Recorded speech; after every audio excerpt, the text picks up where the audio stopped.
ಇದು ದೇವಾಲಯದ ಹೊರಗಿನ ಭಾಗ. 14ನೇ ಶತಮಾನದಲ್ಲಿರುವ ಈ ದೇವಾಲಯವನ್ನು ವಿವಿಧ ಹಂತಗಳಲ್ಲಿ ನಿರ್ಮಿಸಲಾಗಿದೆ. ಮುಖ್ಯ ದೇವಾಲಯ ಪೂರ್ವಕ್ಕೆ ಮುಖ ಮಾಡಿದೆ. ಗರ್ಭಗೃಹ ಮತ್ತು ಅಂತರಾಳದ ಸುತ್ತಲೂ ಪ್ರದಕ್ಷಿಣಾ ಪಥವಿದ್ದು ಸಭಾಮಂಟಪ, ರಂಗಮಂಟಪ, ಮಹಾಮಂಟಪ ಮತ್ತು ಕಂಬಗಳುಳ್ಳ ಮಂಟಪಗಳು ಕಂಡುಬರುತ್ತವೆ. ಇದರ ದಕ್ಷಿಣದಲ್ಲಿರುವ ಗರ್ಭಗೃಹವು ಸಭಾಮಂಟಪಕ್ಕೆ ತೆರೆದುಕೊಂಡಿದೆ. ಉತ್ತರದಲ್ಲಿ ಸಭಾಮಂಟಪದಿಂದ ಬೇರ್ಪಟ್ಟ ಇನ್ನೊಂದು ಗರ್ಭಗೃಹವಿದೆ. ಉತ್ತರ ಮತ್ತು ದಕ್ಷಿಣ ಭಾಗಗಳಲ್ಲಿ ಮುಖಮಂಟಪಕ್ಕೆ ಕಂಬಗಳುಳ್ಳ ಹೆಚ್ಚಿನ ವಿಸ್ತರಣೆಗಳಿವೆ. ವಾಯುವ್ಯ ಮತ್ತು ನೈಋತ್ಯ ದಿಕ್ಕುಗಳಲ್ಲಿ ಉಪದೇಗುಲಗಳಿದ್ದು, ನೈಋತ್ಯದಲ್ಲಿರುವ ಉಪದೇಗುಲಕ್ಕೆ ಇಟ್ಟಿಗೆಯ ಮೇಲ್ಕಟ್ಟಡವಿದೆ. ಇವೆಲ್ಲವೂ ಕಂಬಗಳುಳ್ಳ ಸಭಾಂಗಣಕ್ಕೆ ಅನುಗುಣವಾಗಿ ಪ್ರಕಾರದಿಂದ ಸುತ್ತುವರಿಯಲ್ಪಟ್ಟಿವೆ. ಪ್ರಕಾರದ ಹೊರಗೆ ನೈಋತ್ಯ ದಿಕ್ಕಿನಲ್ಲಿ ವಿಜಯನಗರ ಶೈಲಿಯಲ್ಲಿರುವ ಅಲಂಕೃತ ಮಂಟಪವಿದೆ. ಕ್ರಿಸ್ತಶಕ 1513ರ ಶಿಲಾಶಾಸನವು ಕೃಷ್ಣದೇವರಾಯನ ಆಳ್ವಿಕೆಯಲ್ಲಿ ಪ್ರಸನ್ನ ವಿರೂಪಾಕ್ಷ ದೇವರ ಸೇವೆಗಾಗಿ ಕೆಲವು ಗ್ರಾಮಗಳನ್ನು ದತ್ತಿ ನೀಡಿದ್ದನು ಎಂದು ದಾಖಲಿಸುತ್ತದೆ. ದೇವಾಲಯದ ಪೂರ್ವಕ್ಕೆ ಭವ್ಯವಾದಂಥ ಗೋಪುರವಿದೆ. ಈಗ ಗರ್ಭಗೃಹದ ಹಾಗೂ ಗೋಪುರದ ಮೇಲ್ಕಟ್ಟಡಗಳು ಉಳಿದಿಲ್ಲ.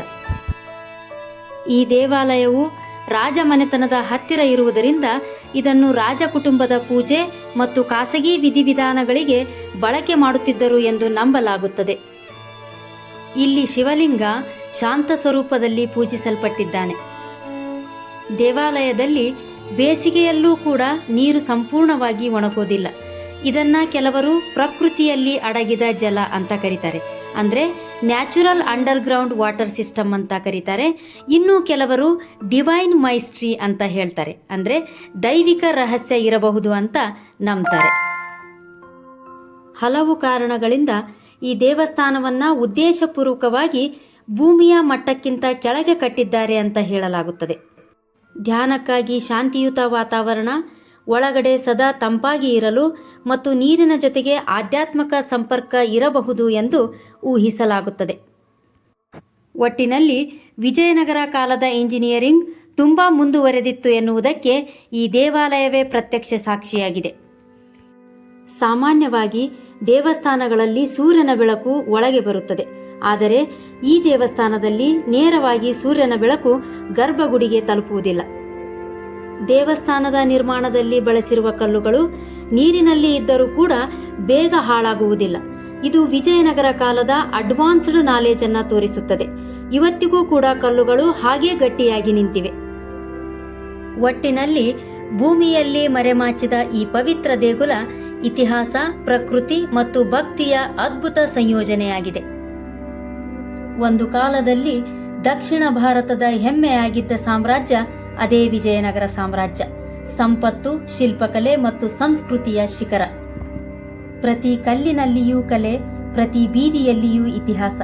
ವಿಜಯನಗರದ ವೈಭವ ಇಂದಿಗೂ ಅವಶೇಷಗಳಲ್ಲಿ ಉಸಿರಾಡುತ್ತಿದೆ. ರಾಜರ ಶೌರ್ಯ, ಕಲಾವಿದರ ಕೈಚಳಕ ಮತ್ತು ಭಕ್ತಿಯ ಭವ್ಯ ರೂಪ. ಇದು ವಿಜಯನಗರದ ಸತ್ಯಕತೆ. ಹಾಗೆ ಹಂಪಿಯಲ್ಲಿ ಇನ್ನೂ ಯಾರಿಗೂ ಗೊತ್ತಿಲ್ಲದ ಹಿಡನ್ ಪ್ಲೇಸಸ್ಗಳಿದ್ದರೆ ಕಾಮೆಂಟ್ ಮಾಡೋದನ್ನ ಮರಿಬೇಡಿ.